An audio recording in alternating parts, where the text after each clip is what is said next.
hearing has always been my passion for personal reasons because I suffer from a hearing loss myself, as many of my family members do. And so the restoration of the hearing mechanism, restoration of the balance system, ringing in the ear, many more questions became very pertinent. The next thing that I got interested in was, as a little kid, I was always interested in space travel.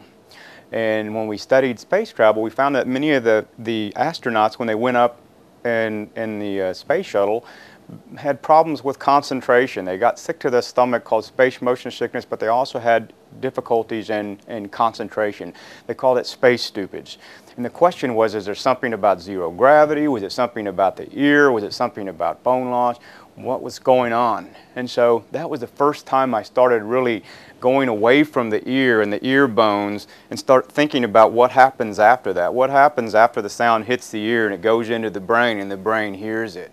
And that's what one thing led to the other. One problem was fixed, I sat back, enjoyed it, but it's time to move on to the next level.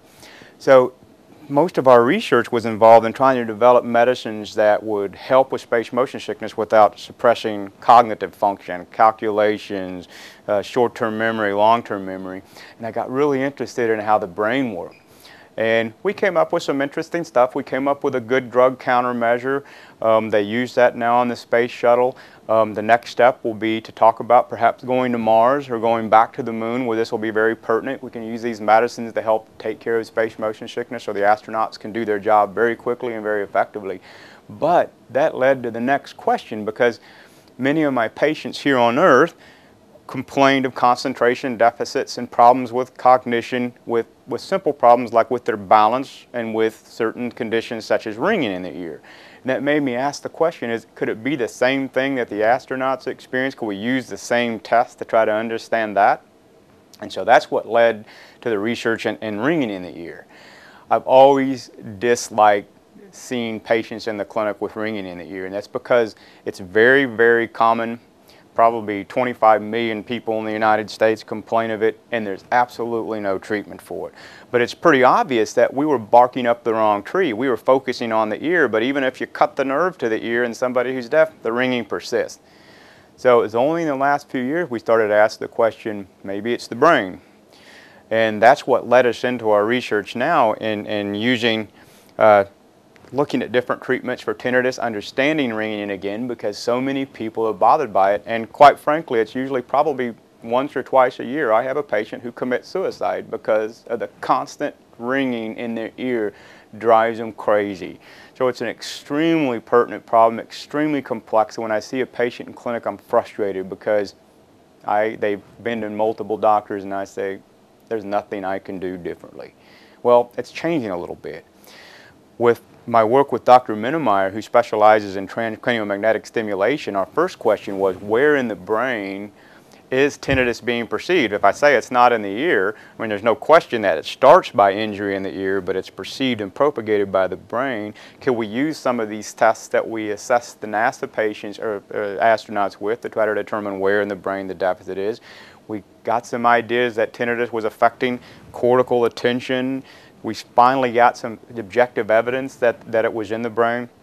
Then we started doing functional imaging, doing PET scans where you give somebody radioactive glucose, put them in a dark and quiet room, so theoretically if there's no sound, the part of the brain, the primary auditory cortex, should be totally quiet, right? Well, it's maybe in you and me, but for those of us like me who suffer from tinnitus, it's not quiet. It lights up.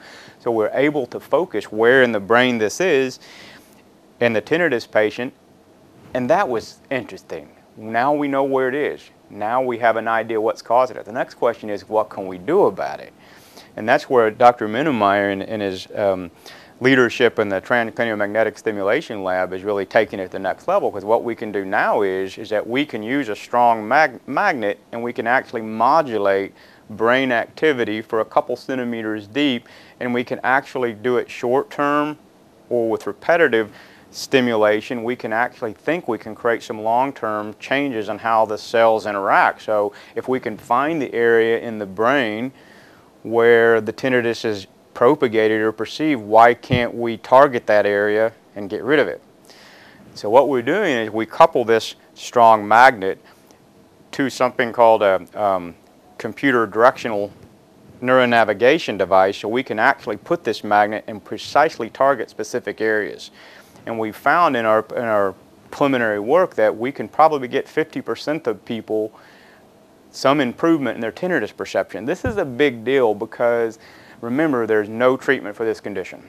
And this is the first time we actually took a blinded study. In other words, we had the individual who had a true placebo, a sham that they could not distinguish between the active, and we compared those and found a true effect. That's big. Now, the problem is it doesn't last very long. And that's the next step. That's for the future. And right now we know we can find it, we can localize it, we can make it get better. We just now need to ask the question, how can we prolong the response?